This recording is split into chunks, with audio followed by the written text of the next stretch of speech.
తమిళనాడు బీజేపీలో కీలక నేత అయిన అన్నామలై మహారాష్ట్రలో రాజ్ ఠాక్రే అండ్ ఆదిత్య ఠాక్రేకు ఒక స్ట్రాంగ్ వార్నింగ్ ఇచ్చారు. రీసెంట్గా రాజ్ ఠాక్రే అన్నామలైపై విరుచుకుపడ్డారు. అదేమిటంటే ఇంకోసారి గనక అన్నామలై మహారాష్ట్రలో అడుగు పెడితే అస్సలు సహించబోము, తమిళనాడుకు సంబంధించిన నాయకుడికి తమ రాష్ట్రంలో ఏం పని అంటూ ఈసారి గనక వస్తే ఖచ్చితంగా ఆయన లుంగి ఉప్పదీసి మరి ఆయన తలపై ఒక్క దెబ్బ కొడతాం అనే విధంగా రాజ్ ఠాక్రే హెచ్చరించారు. దీనిపై అన్నామలై తీవ్ర స్థాయిలో స్పందించారు.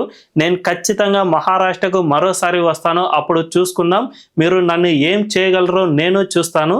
నేను నీలాంటి వాళ్లకు సైతం భయపడే నేతను కాదు. ఒకవేళ అలా భయపడి ఉంటే ఖచ్చితంగా రాజకీయాల్లోకి రాకుండా నా గ్రామానికే పరిమితం అయ్యేవాడిని. సో మీలాంటి వాళ్లకు నేను ఎట్టి పరిస్థితుల్లోనూ భయపడను. భవిష్యత్తులో మహారాష్ట్రకు వచ్చినప్పుడు అప్పుడు తేల్చుకుందాం, మీరు మీ మాటపై నిలబడండి. నేను నా మాట ప్రకారం మీ రాష్ట్రానికి ఖచ్చితంగా వస్తాను, ఏం చేస్తారో చూస్తాను అనే విధంగా స్ట్రాంగ్ వార్నింగ్ ఇచ్చారు. మరి ఈ వార్నింగ్ పై మీ అభిప్రాయం ఏంటో కామెంట్ల రూపంలో తెలియజేయండి.